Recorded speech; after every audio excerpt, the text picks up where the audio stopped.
इस वीडियो में हम देखेंगे पार्ट्स ऑफ एसे के बारे में। सबसे फर्स्ट पार्ट होता है एसे की आउटलाइन। आउटलाइन से ही एग्जामिनर ये आइडिया लगाता है कि आपने इस एसे में क्या लिखा है। तो आउटलाइन जो है वो आपके एसे का पूरा रोड मैप होती है, एक नक्शा होता है, एक गाइड होती है जिससे आप रीडर को या एग्जामिनर को गाइड करते हैं कि इस एसे को आपने किस तरह से जो है वो ऑर्गेनाइज़ किया है, इसमें पहले क्या है, उसके बाद क्या है और उसके बाद क्या है। तो आउटलाइन जो एसे का बिल्कुल फर्स्ट पार्ट होती है, लेकिन जो ये रिकमेंड किया जाता है स्टूडेंट्स को कि वो एसे की आउटलाइन को एंड पर करें, क्योंकि आपने जो भी आउटलाइन में लिखा है आपको उस एसे में वही फॉलो करना पड़ेगा। और समटाइम्स ऐसा होता है कि आप आउटलाइन अगर पहले बना लेते हैं तो देन आपको ऐसे अटैम्प्ट करते हुए कुछ ऐसे भी आइडियाज़ जहन में आ जाते हैं जो आउटलाइन बनाते हुए आपके माइंड में नहीं थे। तो अगर आप आउटलाइन में नहीं लिखेंगे और बॉडी में या कहीं और उसको मेंशन कर देंगे तो ये एक बड़ा ही नेगेटिव जो व्यू है वो क्रिएट करता है। तो इसीलिए आउटलाइन होती फर्स्ट पार्ट ही है ऐसे का, पहले नंबर पे ही आती है। लेकिन क्या है कि आपको पहले इसको रफ़ में बना लेना चाहिए और फिर आप 2 से 3 पेजेस जो हैं वो स्टार्ट के छोड़ दें और अपना ऐसे जो है अटेम्प्ट करें उस आउटलाइन के अकॉर्डिंग जो आपने एंड पर बनाई हुई है। और फिर उसी की बेस पर अगर तो आपका सेम मैच करता है तो आप एज़ इट इज़ वही वाली आउटलाइन, और अगर आपने कुछ चेंज किया उसमें तो वो आउटलाइन जो है वो आप उसमें मेंशन कर दें जो आपने 2 to 3 पेजेस आउटलाइन के लिए छोड़े थे।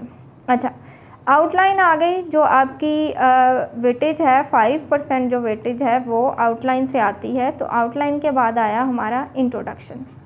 अब इंट्रोडक्शन क्या होता है? इंट्रोडक्शन आपके पूरे ऐसे की एक रिटन समरी होती है। जो आउटलाइन होती है वो एक फ्रेजेस की फॉर्म में, एक जिस तरह से खाका पिक्चर समरी जिसे आप कह सकते हैं, लेकिन जो थ्योरेटिकल समरी होती है आपके पूरे ऐसे की वो होता है आपका इंट्रोडक्शन। इंट्रोडक्शन के बाद आते हैं जी आपकी बॉडी पैराग्राफ और एंड पर आता है आपका कंक्लूजन। इसको समझने के लिए मैं आप एक एग्जांपल दे देती हूँ। जिस तरह आप देखते हैं कि जब कोई मूवी रिलीज़ होनी होती है तो सबसे पहले उसका 30 सेकंड का एक ट्रेलर आता है जिसको हम कहते हैं टीज़र। तो वो जो इसका टीज़र और देन आता है एक ट्रेलर जो कि 2 मिनट का होता है, 3 मिनट का होता है, और देन पूरी मूवी जो है वो रिलीज़ होती है। तो अगर आप ऐसे को देखें तो इसके अंदर इसका जो इंट्रोडक्शन है वो आपका वो ट्रेलर होता है 2 से 3 मिनट का, जो कि मूवी के ट्रेलर की तरह होता है। यानी इंट्रोडक्शन से एग्जामिनर को या रीडर को ये आइडिया हो जाता है कि आपने पूरे ऐसे में क्या लिखा है। इंट्रोडक्शन का ही एक पार्ट है जो है थीसिस स्टेटमेंट, इंट्रोडक्शन के एंड पर आता है, जो कि इंट्रोडक्शन की समरी होती है। वो जो टीज़र जो हमने डिस्कस किया था कि मूवी का टीज़र जो है वो 30 सेकंड का होता है, तो वो जो थीसिस स्टेटमेंट है किसी भी ऐसे की वो होती है वो टीज़र, और जो आपकी बॉडी पैराग्राफ्स और कंक्लूजन है वो होता है आपका मूवी, जिसको आप कह सकते हैं कि फुल फ्लेज मूवी। तो अगर हम इस फ्लो को फॉलो करते हुए देखें तो ऐसे का सबसे फर्स्ट पार्ट है आउटलाइन, सेकंड नंबर पे है इंट्रोडक्शन, इंट्रोडक्शन के एंड पर आती है थीसिस स्टेटमेंट जो कि इंट्रोडक्शन की समरी होती है, उसके बाद आते हैं बॉडी पैराग्राफ्स और एंड पर आता है कंक्लूजन।